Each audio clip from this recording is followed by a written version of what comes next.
Nearly 2 years into Israel's deadly offensive in Gaza following Hamas's October 7th attack, President Donald Trump says a ceasefire proposal crafted by his administration is the closest we've gotten to ending the Israel-Hamas war.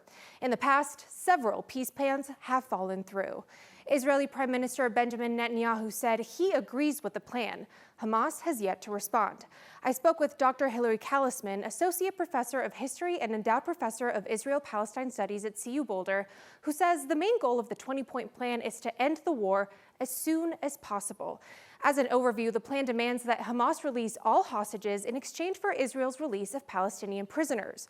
Hamas could then be granted amnesty if it disarms, and Israel would withdraw from Gaza to be replaced by an international force.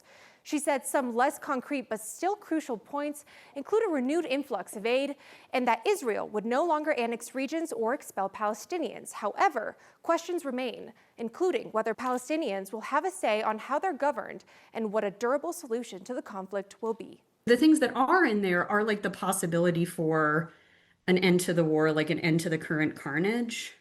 But what's not in there is a clear path towards like Palestinian sovereignty or, to my mind, sort of like a long-lasting peace agreement. I think there are a lot of places in the document where one or the other group can claim that it's being violated and to stop it. Now, again, it's a very different power differential between Hamas and Israel, and certainly between Israel and Palestinians more broadly. I also have very low expectations for Israel's current government to have a long-term solution to like the historical conflict. This latest peace plan comes on the heels of mounting global pressure on Israel to end its destructive campaign in Gaza, including some Israelis who are also hoping for the return of hostages and an end to soldiers' deaths.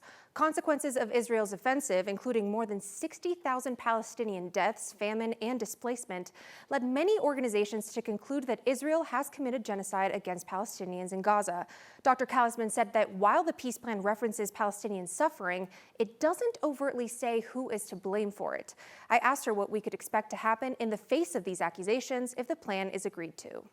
If there is more like international oversight and if there are journalists allowed in, then like more of whatever has taken place in Gaza will be exposed. I think it is unlikely that Israelis will face, any Israelis will face consequences for this with the continued US backing.